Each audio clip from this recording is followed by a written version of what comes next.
Audio Jungle. Audio Jungle. आहान और रक्षित आपस में फोन पे बात कर रहे थे। आहान, गोल्ड आर्मर सेक्ट ने उस आदमी के लिए 3 लोगों को भेजा है। आहान का प्लान काम कर गया था, रक्षित ने कहा। आहान ने रक्षित से कहा कि वो ये बात लीक कर दे। वॉर अलायंस ने गोल्ड आर्मर सेक्ट के किसी आदमी को पकड़ा है। जब उन्होंने ऐसा किया तब गोल्ड आर्मर सेक्ट चौकन्ना हो गया। उन्होंने उस आदमी के लिए 3 आदमियों को भेजा था, पर रक्षित ने बहुत चालाकी से उस आदमी को दूसरे आदमी के साथ रिप्लेस कर दिया था। अब वो लोग कहां हैं? आहान ने बहुत एक्साइटमेंट के साथ कहा। आहान ने सोचा कि वो उस आदमी से ही गोल्ड आर्मर सेक्ट का सारा सच पता कर लेंगे, पर उसकी चमड़ी इतनी मोटी थी कि उसने उन्हें कुछ नहीं बताया था। मजबूरी में आहान को यह तरीका अपनाना पड़ा। प्लान बहुत सीधा था। इस बार उनके साथ क्या करना है उसका फैसला वॉर अलायंस लेने वाला था। आहान के अनुसार ये बात पता चल जाने के बाद कि उनका एक आदमी वॉर अलायंस के कैद में है, वो किसी को जरूर भेजेंगे, भले ही उसे मारने या फिर उसे बचाने। जैसा आहान ने सोचा वैसे ही हुआ। वो लोग वॉर अलायंस के मार्शल जेल में है इस वक्त, रक्षित ने कहा। वॉर अलायंस ने उन तीनों को पकड़ लिया था। मार्शल जेल ऑर्डिनरी जेल से अलग था। यह स्पेशली मार्शल क्रिमिनल्स के लिए बनाया गया था और इनकी सिक्योरिटी नॉर्मल जेल से 100 गुना ज्यादा थी। अच्छा, और गोल्ड आर्मर सेक्ट कैसे रिएक्ट कर रही है? आहान ने पूछा। गोल्ड आर्मर सेक्ट बहुत बड़ा है, वो आसानी से वॉर अलायंस से इंफॉर्मेशन निकाल सकते हैं और वॉर अलायंस भी उनके बारे में काफी कुछ जान सकता है। गोल्ड आर्मर सेक्ट, रक्षित ने और गहरी सांस ली और कहा, उनका कहना है कि उनके लोग डिसीजन मेकिंग में बहुत अच्छे हैं। उनका इससे कोई लेना देना नहीं है। कोई लेना देना नहीं है? आहान ने कहा। आहान को समझ नहीं आ रहा था कि वो लोग ऐसा क्यों कह रहे थे। उनका कोई आदमी मुसीबत में था और वो लोग बोल रहे थे कि इसमें उनसे कोई लेना देना नहीं है। ये सच भी तो हो सकता है, रक्षित ने अंदाजा लगाया। नहीं, ये सच नहीं हो सकता। वो लोग मार्शल आर्टिस्ट हैं। वो ऐसे अपनी जान जोखिम में डालकर वॉर अलायंस में फंसे कैदी को बचाने के लिए अपने सीनियर की परमिशन पे कभी नहीं आएंगे, आहान ने समझाया। रक्षित ने कहा। रक्षित को भी डाउट था, पर आहान ने उसे क्लियर कर दिया था। वॉर अलायंस ने क्या फैसला लिया है? आहान ने पूछा। आहान जानना चाहता था कि वॉर अलायंस ने उनकी बात मान ली है या फिर वो अभी भी उनसे सवाल करेगी। अगर वॉर अलायंस सीरियसली इस मैटर को हैंडल करेगा तो फिर गोल्ड आर्मर सेक्ट को झुकना ही पड़ेगा। वॉर अलायंस ने उन्हें वार्निंग दी है कि वो 3 दिन में आए और इस मैटर को एक्सप्लेन करें, रक्षित ने कहा। वॉर अलायंस की नजर हमेशा से गोल्ड आर्मर सेक्ट पर थी। इस बार उन्होंने उनके इलाके में रोड पर आहान को मारने की कोशिश की थी, इसलिए वो इस मामले में बीच में बोल सकते थे। अच्छा, फिर ठीक है, आहान ने कहा। आहान वॉर अलायंस के फैसले में बहुत सेटिस्फाइड था। वॉर अलायंस इस बार गोल्ड आर्मर सेक्ट को छोड़ने वाला नहीं था। आहान, वॉर अलायंस के हेड मास्टर विक्रांत तुम्हारे बारे में जानते हैं। वो कुछ दिनों में तुमसे बात करेंगे शायद, रक्षित ने आहान को बताया। बहुत कम लोग जानते थे कि आहान नारायण का स्टूडेंट था और उनमें से एक विक्रांत था। उसने ही गोल्ड आर्मर सेक्ट को 3 दिन का टाइम दिया था सब कुछ बताने के लिए और इस बात को पब्लिकली बाहर आने से भी रोका था। डोंट वरी, मैं उनसे मिलने के लिए तैयार हूं, आहान ने कहा। आहान ने रक्षित के पास इस बात को सीक्रेट रखने के लिए कहा था, पर अगर उसके सीनियर्स उस पर ज्यादा जोर दे रहे थे, उसके पास भी सच बताने के अलावा कोई ऑप्शन नहीं बचा था। इसलिए आहान उनसे मिलने के लिए तैयार था। उसे भी उसकी असलियत पता होने के बाद वॉर अलायंस से उसे बहुत सारे फायदे होने वाले थे। आखिर वो नारायण का स्टूडेंट था और नारायण ही वॉर अलायंस का फाउंडर था। अगर वो नारायण का स्टूडेंट नहीं होता तो शायद इस मैटर को इतना सीरियसली नहीं लिया जाता। अच्छी बात है, रक्षित ने कहा। आहान, मैं तुम्हारे लिए गोल्ड आर्मर सेक्ट पर नजर रखूंगा। अगर मुझे कोई भी इंफॉर्मेशन मिली तो मैं तुम्हें तुरंत बता दूंगा, रक्षित ने आहान से बहुत सीरियस टोन में कहा। थैंक यू रक्षित, तुम्हें मेरी वजह से बहुत तकलीफ हुई है ना, आहान ने कहा। हालांकि सारा प्लान आहान का था, पर रक्षित ने इस प्लान को एग्जीक्यूट करने में बहुत मेहनत की थी। बाकी सब बातें तो बहुत अलग थी। असली आदमी की जगह उसने किसी और को बिठाया था। इसमें ही उस पर बहुत सारी रिस्पॉन्सिबिलिटीज थी। इसमें तकलीफ की कोई बात नहीं है, रक्षित ने कहा। एक बात और रक्षित, पिछले कुछ सालों में कितने ग्रैंड मास्टर्स शिमला आए हैं? आहान ने अचानक से पूछा, जैसे उसके मन में कुछ आया हो। आहान, तुम ये सवाल क्यों पूछ रहे हो? रक्षित ने पूछा। ग्रैंड मास्टर जो करते हैं उसके पीछे कुछ कारण होता है। उनके बारे में पूछना क्राइम के बराबर है। रक्षित ने आहान को याद दिलाया। मैं जानता हूं, मैं तो बस ऐसे ही पूछ रहा था, आहान ने बिटर स्माइल के साथ कहा। जाहिर सी बात थी, आहान ये बात हिमानी के लिए पूछ रहा था। जब से आहान को पता चला था कि किसी ने हिमानी में एनर्जी ट्रांसफर की थी, वो बहुत बेचैन हो गया था। उसके लिए हिमानी के सीक्रेट का पता लगाना बहुत जरूरी था। अरे मुझे पता है कि तुम्हारा कोई गलत इंटेंशन नहीं है, पर तुम्हें पता है ना कि ग्रैंड मास्टर का ओहदा बहुत ऊपर है और इसके बारे में सब कुछ सीक्रेट ही रखा जाता है। ग्रैंड मास्टर के बहुत सारे दुश्मन होते हैं। अगर उन्हें पता चले कि उनके बारे में किसी को पता चल जाए तो। रक्षित बोलते बोलते रुक गया।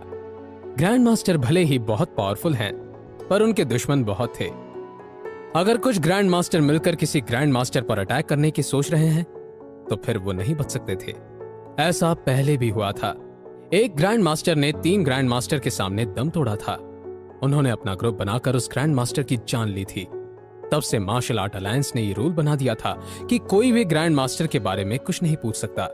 उनकी सारी मूवमेंट सीक्रेट रहेंगी और अगर किसी ने उनके बारे में जानने की कोशिश की तो उसे पनिश किया जाएगा। रक्षित, ये मेरी गलती है कि मैंने आपसे इस बारे में पूछा। मैं आगे से ध्यान रखूंगा, आहान ने कहा। आहान को नहीं पता था कि उसका छोटा सा सवाल रक्षित को इतना बेचैन कर देगा। उसने सोचा था कि उसे यह बात पता चल जाएगी, पर उसने ग्रैंड मास्टर की पोजीशन को अंडर एस्टिमेट कर लिया था। कोई बात नहीं, जब तक तुमने ये सवाल सिर्फ मुझसे पूछा है तब तक कोई प्रॉब्लम नहीं है, पर अगर तुमने किसी और से पूछा तो वो तुम्हारे बारे में मार्शल आर्ट अलायंस को बता देंगे और फिर तुम्हें सजा भुगतनी ही पड़ेगी। इस रूल को लेकर मार्शल आर्ट अलायंस बहुत सीरियस और एक्टिव है, रक्षित ने कहा। क्या इस कारण से पहले किसी को सजा मिली है? आहान ने पूछा। हाँ, बहुत लोगों को तो नहीं, पर कुछ लोग थे जो ग्रैंड मास्टर्स के बारे में जानना चाहते थे। जब मार्शल आर्ट अलायंस को इस बारे में पता चला तब उन्हें सजा दी गई थी, रक्षित ने बताया। ओके, आहान ने कहा। जब आहान और रक्षित आपस में बात कर रहे थे तब दुष्यंत ने सानिया को फाइनल वार्निंग दे दी थी। अगर उसे कंपनी में वीपी की पोजीशन पर रहना था तो उसे कुछ भी करके शनाया से माफी मंगवानी ही पड़ेगी। इस वक्त सानिया अपने रूम में बहुत परेशान थी। ये सब हो जाने के बाद उसने तुरंत यामिनी को कॉल किया। तुम कहाँ हो यामिनी? सानिया ने शांति से पूछा। शनाया के घर। यामिनी ने भी अपना एटीट्यूड संभाला और शांति से जवाब दिया। पहले जब यामिनी यहां आई तब उसने सानिया से रिक्वेस्ट की थी कि वो शनाया की शादी किसी रईस घर में करवा दे, पर अब सिचुएशन अलग थी। शनाया एक बहुत बड़ी पोजीशन पर थी। वो श्योर थी कि शनाया फैल्कन इंडस्ट्रीज की सीईओ थी। वो नहीं जानती थी कि शनाया वहां पर कैसे पहुंची थी, पर इस वक्त उसकी पोजीशन सानिया से बहुत ऊपर थी। शनाया ने जो डायरेक्टर दुष्यंत के साथ किया उसका कोई जवाब है तुम्हारे पास? सानिया ने पूछा। जवाब? इसमें मैं क्या बोल सकती हूँ? यामिनी ने कहा। यामिनी जानती थी अब शनाया और दुष्यंत के स्टेटस में भी फर्क था। भले ही शनाया सीईओ थी और दुष्यंत डायरेक्टर था, पर दोनों की कंपनी में बहुत फर्क था। शनाया की कंपनी बहुत बड़ी थी और उसके सामने दुष्यंत की कंपनी कुछ नहीं थी। दोनों में जमीन आसमान का फर्क था। इसके अलावा अगर सानिया ने दोनों माँ बेटी को परेशान किया तो शनाया अपनी पोजीशन की वजह से इस मामले को हैंडल कर सकती थी। तुम क्या बोल रही हो? इसका क्या मतलब है? तुम यहाँ रहना नहीं चाहती क्या? तुम मेरी पोजीशन को जानती हो ना? मैं तुम्हारे साथ कुछ भी कर सकती हूँ, यामिनी ने कहा। तुम्हारी पोजीशन? तुम कुछ भी नहीं, बल्कि कुछ नहीं कर सकती हो तुम। हम माँ बेटी का कुछ नहीं बिगाड़ पाओगी तुम, यामिनी ने कहा। शनाया की आइडेंटिटी पता चलने के बाद यामिनी का कॉन्फिडेंस बढ़ गया था। यह सुनकर सानिया को बहुत गुस्सा आने लगा। एहसान फरामोश औरत, भूल गई तुम कैसे मेरे सामने अपनी डिवोर्सी बेटी के लिए रिश्ते की भीख मांगने आई थी?